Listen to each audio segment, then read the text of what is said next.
What's going on, guys? Welcome to episode 194 of Hashtag AskGSM here today for August 17, 2017. I'm Graham GSM Matthews. Hope you guys are doing well. Yes, my voice is shot, but no, it is not from Progress Wrestling from this past weekend, which was great.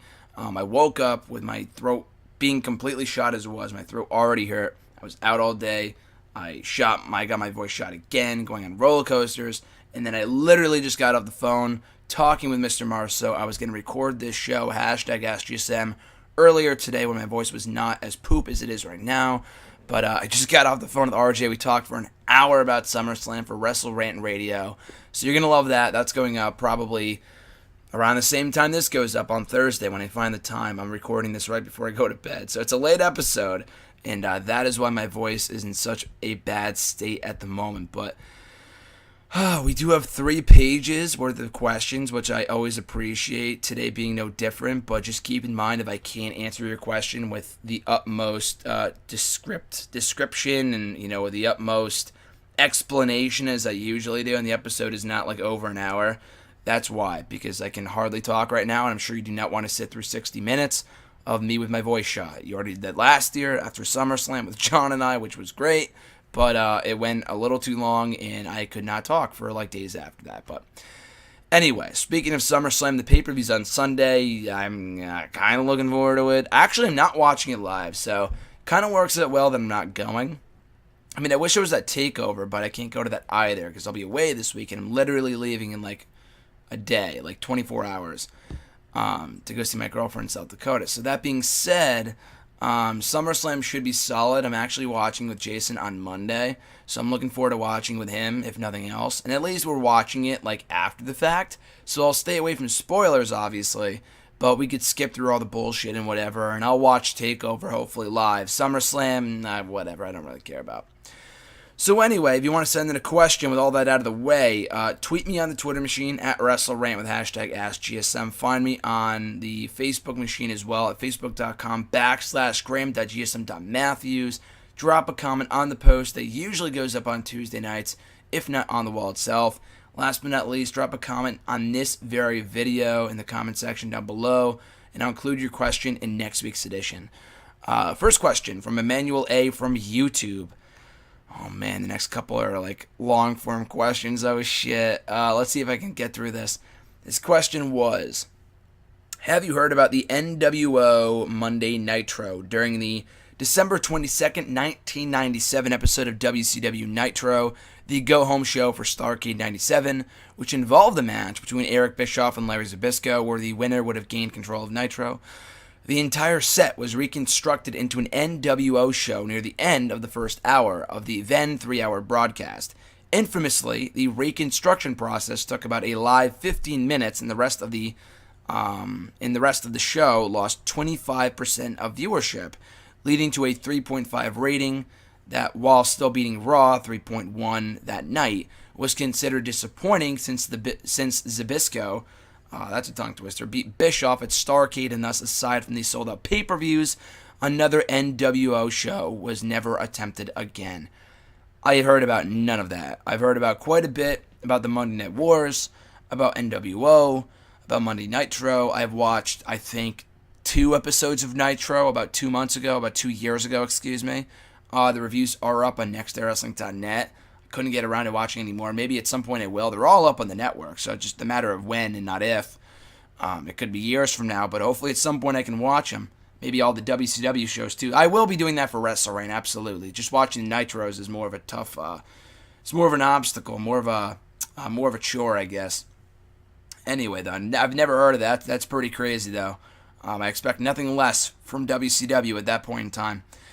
His second question, by the way, something I did not mention about the 2002 Raw, where Triple H was revealed to be Shawn Michaels' mystery attacker, quote-unquote, was a Trish Stratus versus Victoria match with Molly Holly on commentary. For context, this is during Molly's virgin phase, or gimmick, whatever, where everyone seemed oddly fascinated with her never having sex, including Jerry Lawler, who during the aforementioned match keeps trying to make sex references, like asking Molly about cherries.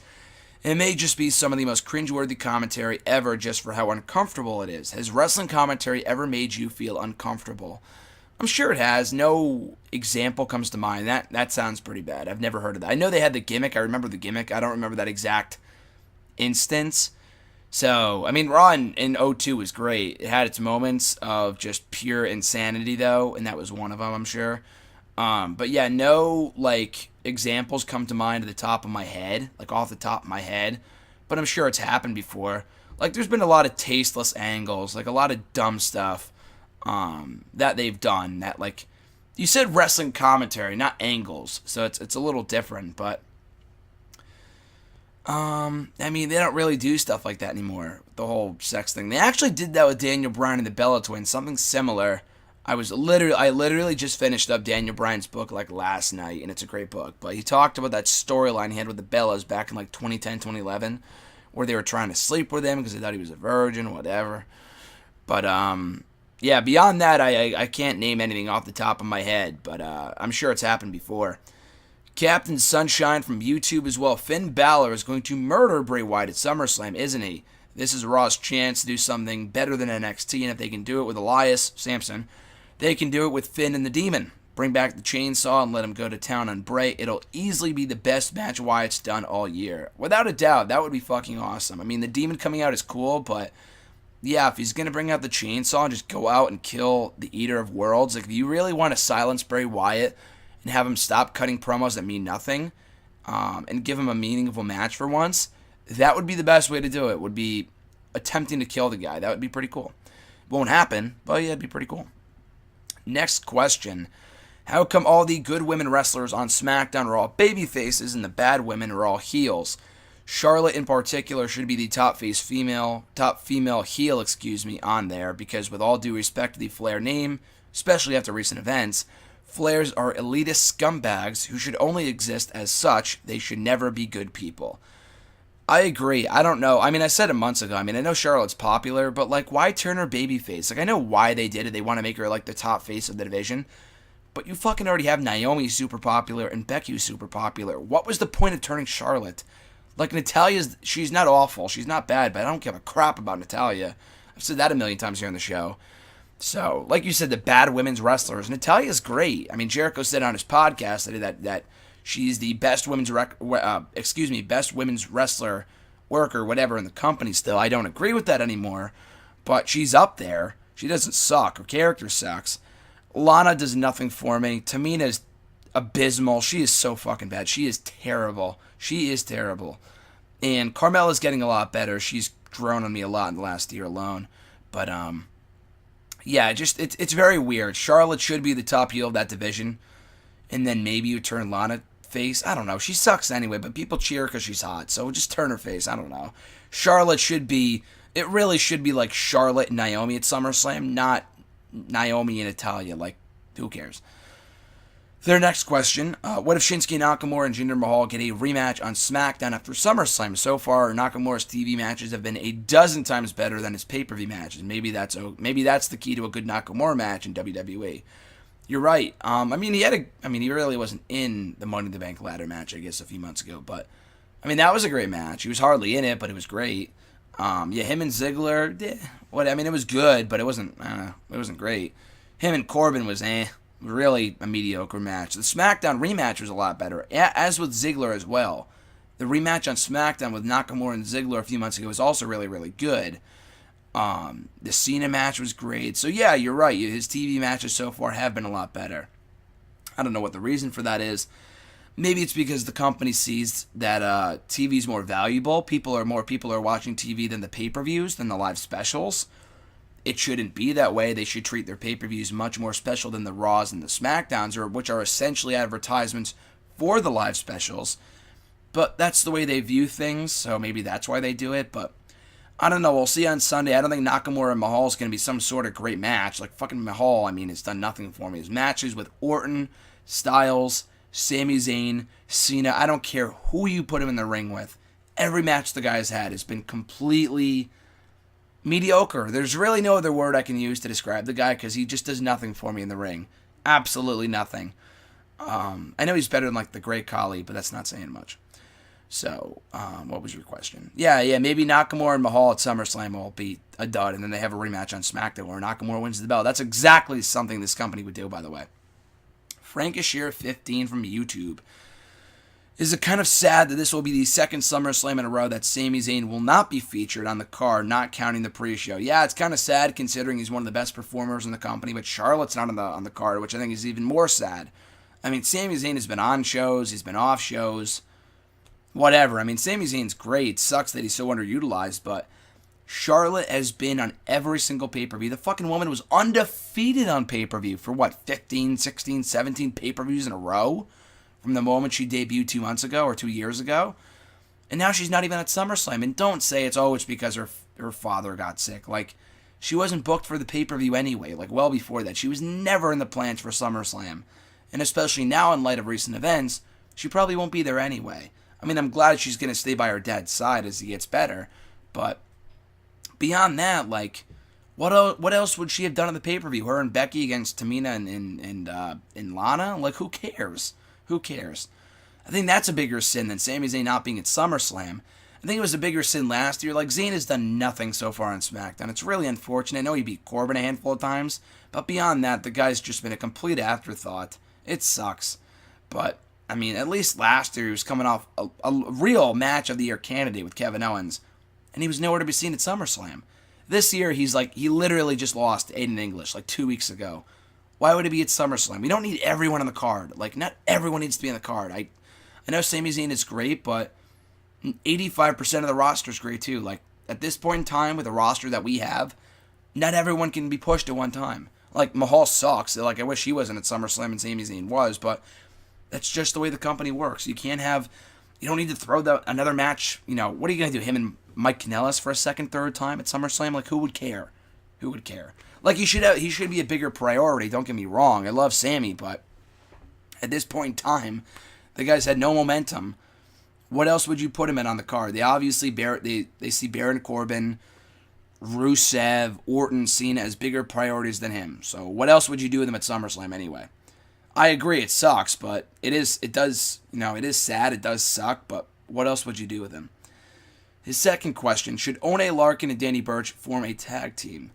I saw something after you sent this in, I think it was from WWE's Twitter, where, I don't know who it was, if it was Oney or Danny, but one of them offered a rubber match, throughout the challenge for a rubber match, which I'm sure is going to happen at some point, probably in NXT TV, probably before the upcoming special, the upcoming TakeOver. I know they tape TV before the TakeOver, so maybe they do it there, and airs on NXT the following week, which is cool. The matches have been really, really good, but I've seen some people say that. I think an Oney Larkin and Danny Burch tag team would be freaking great, because after the series of matches is over, like, what are you going to do? They're not going to go for the belt.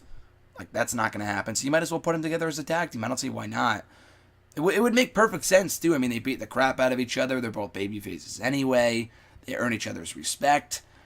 I think it writes itself, really. And NXT needs more tag teams regardless. They have a couple solid tag teams, but they need more tag teams. So, yeah, I would put Lorcan and Burch together. That could be a really terrific tag team. Thoughts on Enzo Amore having backstage heat and possibly joining 205 Live? Doesn't surprise me. I mean, I thought it was interesting when Cass brought it up on Raw this week. That was kind of interesting that they would acknowledge that, like, in storyline. But, I mean, this has been reported for weeks now that Enzo's got massive heat without Cass sticking up for him. He's just damaged goods. He's like, he's got to fend for himself, and Vince hates Enzo, apparently. Because the guy is shit in the ring. He's awesome on the mic, but awful in the ring. Awesome in the mic, awful in the ring. But even his recent promos haven't been that great. The whole feud with Big Cass has been just a complete train wreck. I mean, it had potential in the beginning, like going to Great Balls of Fire. It was pretty good. It had its moments, but ever since then, no one has cared.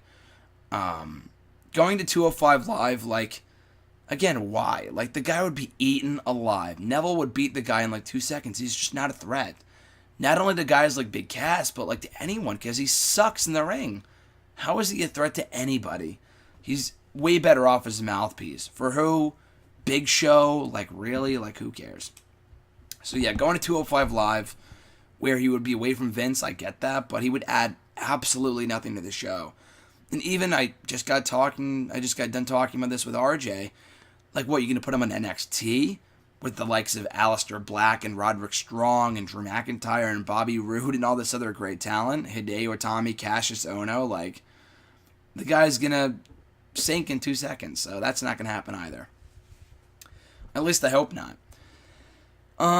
Next couple questions. Again, if I go short, I apologize. I just don't want to spend 60 minutes talking without a voice, but or have you guys sit through it and suffer through it. But anyway, Land of the Wide from YouTube. So who is the worst Mr. Money in the Bank winner ever? Baron Corbin or Damien Sandow? The worst cash-in was Corbin because he lost like a fucking loser. At least Sandow had that great match with Cena, where people was like, oh, John Cena buried Damien Sandow. He didn't bury Damien Sandow. Creative buried Damien Sandow well before that match happened. I think a lot of people forget that after he won the briefcase, the guy was a loser. He won very few matches, if any at all. The guy was a loser. And then they wondered why he wasn't getting over right before he cashed in, unsuccessfully.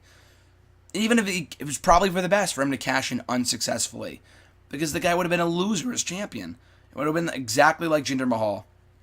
It would have been no different. Where he loses and loses and loses. And then the company expects us to take him seriously as a main event contender. It doesn't work like that. It's wins and losses, believe it or not, do matter. But anyway, so booked worse was Sandow. So I'm going to say Sandow, but Corbin's cash-in was worse. I will say that.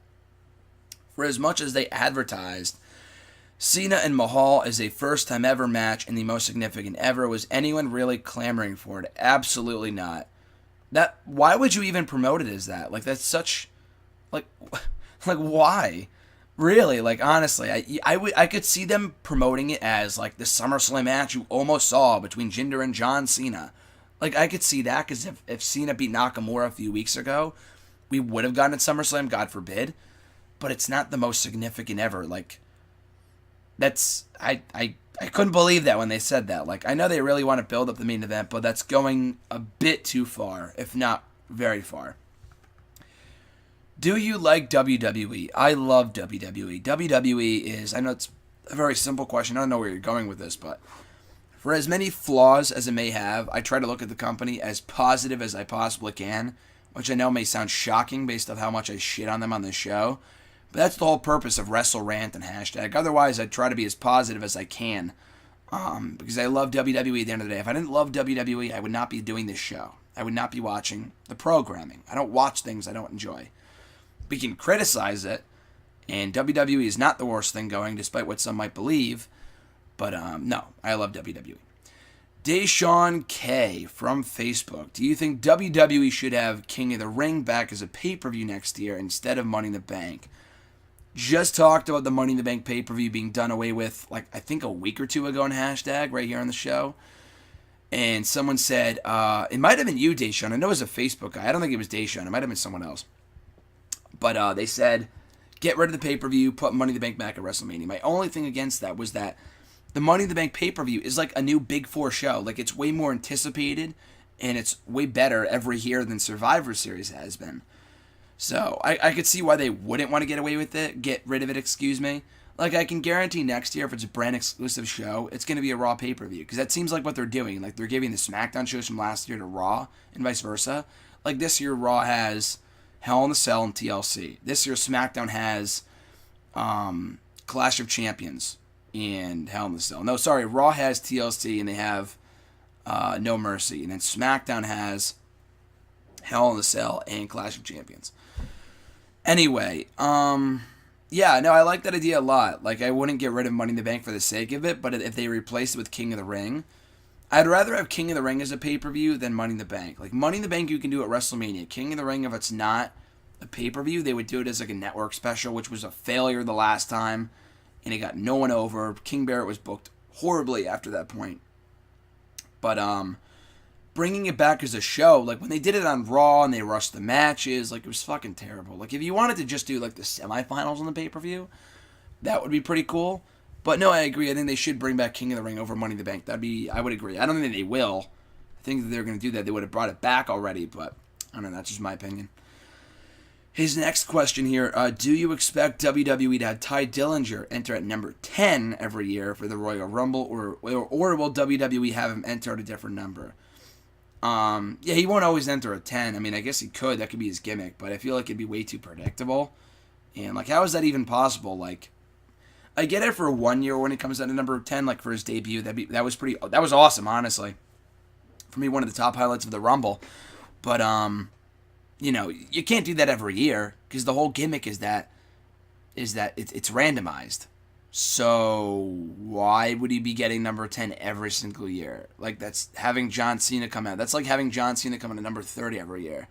It wouldn't make any sense. Unless he switched with that person, which I find hard to believe. But anyway, I guess we'll find out in January, but I doubt it. I guess we'll find out when I'm there, because I'll be the Royal Rumble next year with RJ.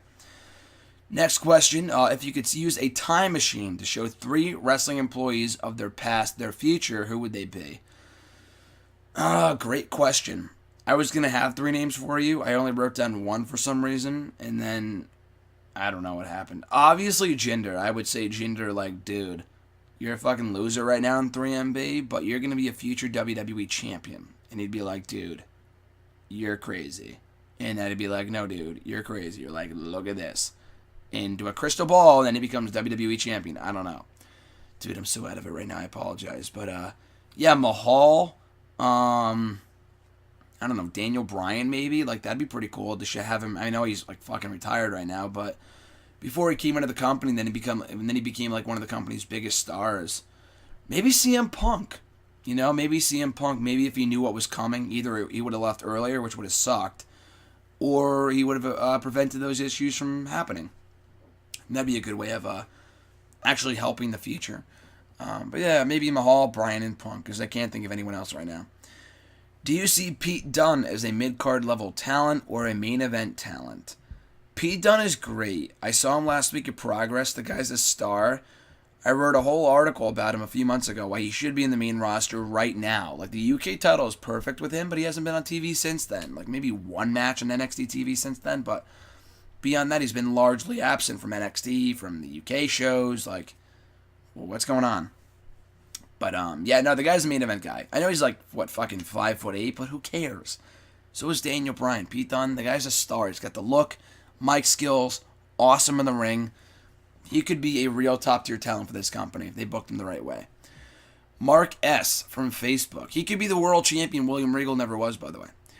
Mark S. He's got a couple questions here. What was your reaction to Tozawa winning the Cruiserweight title? Was he the right one, or should Austin Aries have won it before, or someone else dethrone Neville? I thought it was cool. I didn't think they needed to do it on Raw. It was kind of random for it to happen out of nowhere. It was a cool moment because no one saw it coming. I do agree that it's probably going to get a bigger reaction on Raw than it would have on like the SummerSlam kickoff show. That's probably why they did it, because they probably figured, like when the last 2 years that I've been at SummerSlam, I don't think they did kickoff shows 2 years ago. I know they did last year, and for all the kickoff show matches they did, like there was no one in the arena. It was pretty bad. It was pretty embarrassing. Not for the guys in the ring, but for the people, like for WWE for booking it. But anyway, it's probably for the better they did it on Raw. I thought it was a good match. They should have a good match on Sunday too. I would have given the belt to Aries, honestly. Like having him hold the belt, Neville, for like 3 months longer. I mean, if they hadn't just win it at Extreme Rules, it would have been, a 2-month difference? Like, it wouldn't have made that big of a deal. So, yeah, it would have been cool if Aries won it, because maybe then he wouldn't have left. He wouldn't have got fired. But I would have had Aries win it, but Tozawa's good, too, because he's also very, very good. Do you think Big Cass and Enzo Amore will reunite after SummerSlam in some shape or form after Big Cass fights the Big Show? And do you think they should, or is it too late? No, they will not reunite anytime soon, nor do I think they will reunite anytime soon, nor do I think they should reunite anytime soon.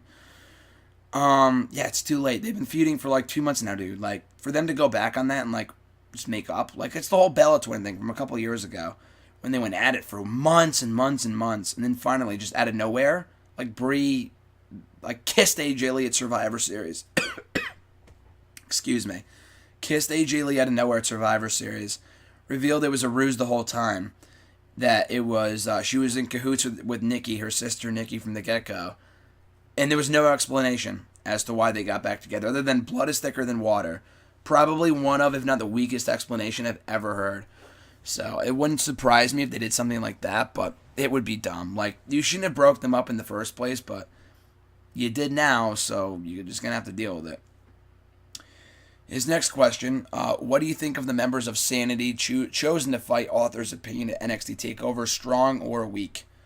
What is it, Killian Dane and Alexander Wolf? No, that's the guy who got hurt. Who's the other dude? Sawyer Fulton. No, that was the guy who got hurt. Alexander Wolf is the guy that's in there. He's not that good. I think Eric Young should be in there with Killian Dane, but if they can have a good match, it doesn't even matter. Say hypothetically that Brock Lesnar retains his title at SummerSlam. Who would you like to see him face next? Finn Balor. Brock and Balor would be cool. Strowman, I know we're getting that on Sunday, but a one-on-one match, which it seemed like they teased on Raw this week, would be great. Yeah, so Braun, Balor. I know we already got Joe out of the way, but a rematch would be cool, one-on-one. Him and Seth again would be interesting now that Seth is a babyface. Him and AJ or him and Nakamura would be pretty cool. I don't think we're ever going to get that, unfortunately, with both guys being on SmackDown. They could do an interpromotional match at WrestleMania next year, but I doubt it. But, yeah, Strowman, Balor, those would be pretty cool choices, in my opinion. His next question, should the IC title have been defended at SummerSlam, or was there not enough of a build-up to the possible bout? No, it should not be defended. I mean, I know the feud really just came out of nowhere, as did, like, Corbin and Cena, as did Orton and Rusev. No difference there, but it's better for them not do the match right now. Like, Miz is great. He should be at the show, but they already have 12 matches. Like, they do not need Jordan and Miz. They'll probably do it as a last-minute addition anyway, but they don't need 12 matches. It's just not necessary. It's not. Or they don't need 12 matches are ridiculous. Adding Jordan and Miz would make it 13. That's like the same amount as last year. That is unreal. So no, it should not have been defended. They already have a stacked card. Like we talked about earlier, less is more. Not everyone gets a paycheck. Not everyone is on the biggest show of the year. I'm sorry, that's not how it works, or how it should work, in my opinion. Let's see. Facebook questions. Jeremy B. His question was, do you think they should move the Usos to Raw and have them feud with the Hardys plus Rollins and move Gallows and Anderson to SmackDown and give them the old APA gimmick? The Usos are fine right where they are. I do want to see the weird thing with that is just... No, actually, I think you kind of answered that question right there. Like, Usos have already beaten New Day. They've already beaten American Alpha, Hype Bros, Breezango. What else is for them to do on SmackDown? Like, anytime soon. So, yeah, I would move Usos to Raw. I like that. And then Gallows and Anderson to SmackDown. If you're not going to do the Balor Club, just put him on SmackDown with AJ and just do something there. I don't know. And then, yeah, I mean, I know we've seen the Club versus New Day like a lot, but whatever. I mean, Gallows and Anderson aren't doing anything right now, so at least it's something. Next question, Matt Rusty Rages. Will Drew McIntyre dethrone Bobby Roode as NXT champion? He sent these next two questions in like a week ago, but they still stand now. I could see him beating Roode. I don't think he will or should. I just don't think it's time. I mean, people would pop big for McIntyre winning, but I just don't think it's the right time yet. So I'm going to say no.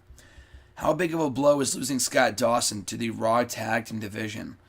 Big blow. The Revival were killing it, just especially after Dash Wilder came back from his injury a few weeks ago. That sucks, dude. That sucks. They were set to face the Hardys at SummerSlam. Now they're not. That's really unfortunate. So it's a pretty big blow. Hopefully he's back soon. What are you most excited for this week/weekend? Destination X, Ring of Honor War of the Worlds UK, NXT Brooklyn 3, TakeOver Brooklyn 3, or SummerSlam? Definitely TakeOver. SummerSlam is Destination X, actually, I'm probably more excited for that show than I am for SummerSlam, to be quite honest with you. That could be a pretty good show by GFW. Are they even, like, using the Ring of Honor War of the World show as, like, a pay-per-view? I thought it was just a house show special. Like, I didn't know they were actually airing it on TV. Maybe they're not. I don't know. Maybe they are for the Fight TV app. I didn't think they were, but maybe I'm wrong. I don't know. But out of those shows, I'm looking forward to TakeOver by far the most. And his last question here from Rusty Rages. What do you think of the decision to strip Alberto El Patron and suspend him indefinitely from GFW? Do you think it could be a work at all? No, it's not a work.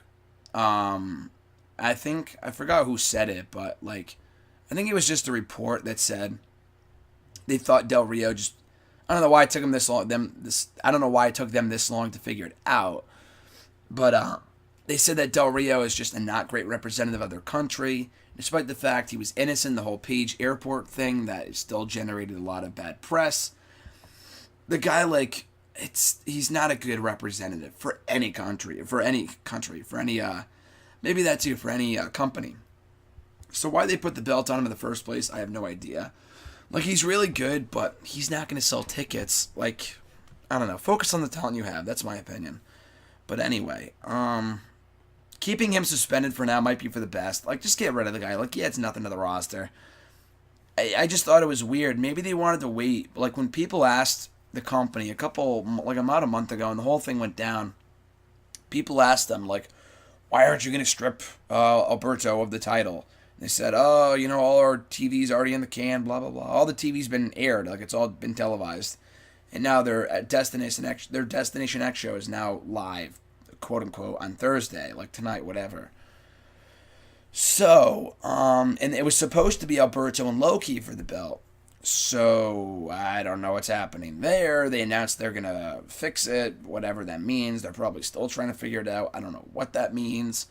But maybe they were just waiting until after all the TV aired. It would have been weird for them to announce that Alberto's not our world champion anymore. But then they air him as world champion in the next, month of TV. So, anyway, I guess we'll see how it shakes out. But I doubt it. It's not a work. It's not a work. Not everything is a work. This, I would be shocked, was a work at all. If he's still suspended, he's not working the tapings, which goes up to Bound for Glory. So El Patron might be off TV for the next 2 to 3 months. I think Bound for Glory is in November this year, so he might be off TV for 3 months. Just don't even bring him back. For the Twitter questions, we still got another page of questions. So I'm going to try to get through all these. Again, I apologize for my voice being shot. From @WeAreAP450, question was, do you think that SummerSlam should have been outside of Brooklyn and LA for 2018, considering that they are the only cities to have hosted SummerSlam since 2009? Yeah, I think if WrestleMania moves around, they should move SummerSlam around too. And they did for 20 years. 20 years. And then they started going to LA. It's just because of all the events they do and promoting it as a big week, which they could still do anywhere else. But they should only really go to big cities. I'm not saying they should go to South Dakota for WrestleMania. Sorry, Haley. But, go to Boston maybe. I don't know. I had someone tell me on Twitter the other day that having them go back to Brooklyn this year is dumb as opposed to LA because New York is still chilly. It's so chilly. And I almost laughed when I read that. I'm like, dude, are you serious? I was there a week ago, and I sweated my ass off. New York is hot in the summer. I understand that for the winter, but New York is hot in the summer. That was a pretty dumb argument. But yeah, it would be, I'm biased because now I get to go again next year. I didn't get to go this year, but I can make up for it by going next year, at least a takeover anyway. But it would be cool if other cities got a chance to host WrestleMania and then they can go back there. And then they can, go all around the world. If you're, in I don't know, in California, and you didn't go to any of the SummerSlams of 2009, 2010, 2011, 2012, 2013, 2014, and you can't go, it sucks. You're going to have to fly out to Brooklyn. So, I don't know. I feel like they should have probably gone to a different city, but hey, I'm not complaining. I get to go again next year, so whoopee. Next question of Amanda's. Thoughts on the Shark Cage match being used 3 times in less than a year? I heard Solomonster bring this up on his podcast, and I could not agree more that the only reason they're doing it is to sell those dumbass toys. Why else would you do it? They haven't held a Shark Cage in 30 years, I think, since Paul Ellering and AWA, some shit like that. I don't know. So it's been a long ass time. So and then they do 3 in less than a year. I don't believe it. I just don't believe it. So yeah, it's probably the only reason why they're doing it is just to sell toys. That's it. Next question. Out of Styles, Balor, Gallows, and Anderson, who would you want to face the Shield if it was up to you? Obviously Gallows and Anderson, they're 2 of the Bullet Club originals. it's either them and Styles or them and Balor. If I had to choose, it really doesn't matter. Like, I'd say Styles. It seems like Styles has great chemistry with those guys, as does Balor, I'm sure. But we've seen a lot more of Styles in them than Balor. Obviously, they haven't even really interacted at all for the most part. They had a few matches against each other, but that was it. So yeah, I would do Styles, Balor. Excuse me, my voice keeps cracking. My voice is shut. I would do Styles, Gallows, and Anderson against the Shield if it was up to me. And hopefully, at some point, we do get to see that, or at least Balor, Gallows, and Anderson versus the Shield. At RJ_Marceau, his question was, speaking of RJ, again, like I said earlier, check out my conversation with him on Wrestle Rant Radio this week. Great stuff. Which is the reason why my voice is shot, too, because I talked to an hour with him, so that kind of hurt my voice, but it's not his fault, it's mine. Poor planning. His question was, why do you think the crowd has been so negative towards Jason Jordan? Lack of charisma, mic skills, or just storyline in general? Probably a mix of all three of those things, to be honest with you. Like, the fact that he's Kurt Angle's son won't help. I mean, Kurt Angle's super over, obviously, but once fans start to see him as he's being pushed down their throats, they're going to resent him, like Roman Reigns. He doesn't have a ton of charisma. He was great in American Alpha. Just on his own, he doesn't do much for me. As a wrestler, he's great. Like, he really turns it up when he's in the ring, but when he's got a stick in his hand, when he's got a mic in his hand, he falls flat. Like, really falls flat. So, again, mic skills aren't top-notch. Needs more charisma. Storyline's kind of dumb. Him and Miz should work well together because everyone hates The Miz and storyline. So, that should help people get behind him. If it doesn't work, they got to turn him heel. That's really what it comes down to. At the Wrestle Guy, Sal. He's going to SummerSlam this weekend, by the way, so hope you enjoy, Sal. It sucks I can't go. I'd love to meet up with you. Hopefully next year, though. His question, overall expectations heading into SummerSlam. Do you think it will top last year's? And what match are you looking forward to the most? Overall expectations, I think it could be a good show. I think it would, or it should anyway, exceed expectations. Right now, I'm not looking forward to it. But then again, I said the same thing about Battleground. I said I'm not looking forward to it, but it could be better than I think. It was somehow worse. Like, how does that even happen? How is that even possible? So, hopefully SummerSlam is better than Battleground. It's hard to get much worse than Battleground. So, anyway, yeah, I'm not really too pumped for the show. I like the main event. That's definitely the match I'm looking forward to the most, as well as the Raw Tag Team title match. But the rest of the card doesn't do a ton for me. His second question here, what do you think the logic was of what happened to Corbin on SmackDown to make the Cena match more mean more, not being ready? Was it a swerve, long-term plans, etc.? I don't really know. Like, I've heard reports that they lost faith in the guy after he lost, like, Twitter battles with fucking John Cena and Mojo Rawley. I could see this petty company doing that and that absolutely being the case. But yeah, I think it's probably part of the reason. And to add more heat to the Cena match, but it's so short-sighted. Like, you could have done that any other way. Having him cash in and lose like a loser is, I think, doing more damage to Corbin than it is helping their upcoming match that people don't really care about anyway. So, yeah, it's hard to justify it. I thought it was really dumb. It really shocked me. But, yeah, hopefully he can rebound because that was not a good way to lose to the WWE Champion in a matter of seconds to Jinder on a roll-up. That was pretty bullshit. His next question here, with Adam Cole all but confirmed to be signed and most likely a takeover, where do you see him on the show? He's either showing up in the crowd, which would be cool, but having him get involved in one of the matches, or he could do both. Like, I've seen people say have him get involved in the main event with Rude and McIntyre, and they debut the new Ring of Honor stable, the rumored Ring of Honor stable. That would be pretty cool. But I think at the very least, we will see him sitting in the crowd, and the whole place goes nuts. I can't wait for that. Probably what I'm looking forward to the most, the takeover, to be honest with you. Or all weekend. At the Average Grunt from Twitter, if it's not too much to ask, #AskGSM, I like what you did there. Could you rank all 11 WrestleMania World title matches from worst to best? Now, normally, because my voice is shot, I wouldn't. But the list was easy to put together, so why the hell not? Worst to best, Sheamus and Bryan from WrestleMania 28 for obvious reasons. It went fucking 18 seconds. Triple H and Booker from WrestleMania 19. Could not have cared less about that match. Del Rio and Swagger from 29. Technically sound, fine match, but it was not world title caliber, not world championship caliber at all. After that, John Cena, Edge, and Big Show from WrestleMania 25. Good triple threat, nothing to write home about. It was all right. Edge and Del Rio from 27. Pretty good match, if only just because it was Edge's last match, ultimately. But, pretty good match. It wasn't anything blow away, though. After that, Orton Mysterio Angle. Very good match of the 8 minutes it had, but it was just that 8 minutes and not even the main event, so that was probably what took away from it from the most. After that, Triple H and Batista. Love the story they told. The in-ring action isn't great, but I love the story they told. Jericho and Edge, really, really good match. Does not get talked about enough, I think. Batista Taker after that from WrestleMania 23. Edge and Undertaker, that's a real toss-up between the two Taker matches, but they're both great. I would put the Edge one above the Batista one, but that's just me. And obviously, number one, I know, At the Average Grunt is going to love this, but obviously Benoit, Triple H, Shawn Michaels, I know he's a huge fan of that match. And it's probably why he asked the question, but it's hands down the best world heavyweight title match in WrestleMania history. At Thomas_B96 from Twitter, are you concerned with Corbin's push? Yeah, a little. And losing the way that he did on SmackDown was definitely concerning.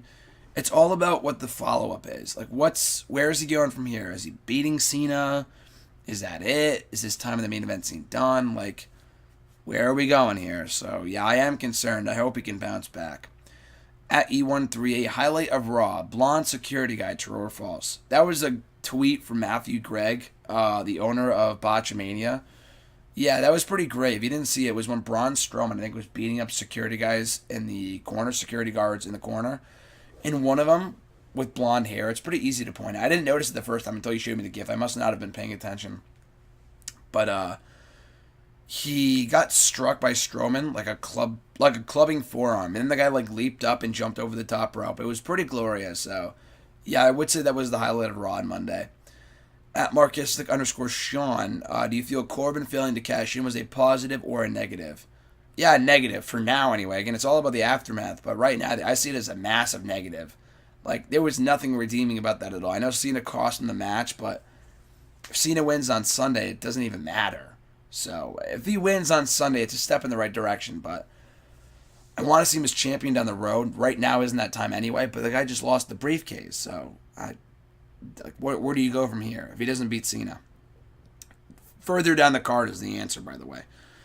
At Scarlet1 from Twitter, what do you presume is next for Neville and Akira Tozawa? I hope Tozawa wins on Sunday on the kickoff show and retains his title. I don't think he will. Knowing WWE, they'll give the belt right back to Neville.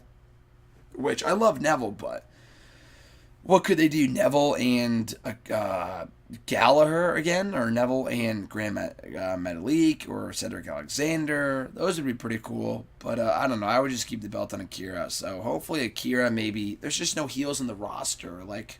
We've already seen him beat Daivari a bunch of times. Neville or Tony Nese and Drew Gulak mean nothing. Kendrick maybe, but we've already seen them have a million matches too. So I don't know. I'm not sure what you do with Kendrick. Or, Tozawa now that he's champion. Even Neville, too. I mean, hopefully he gets a mid-card title run at some point. The guy's amazing. But for now, he's good on 205 Live. Because he's really the one of, if not the only thing holding that division together at the moment.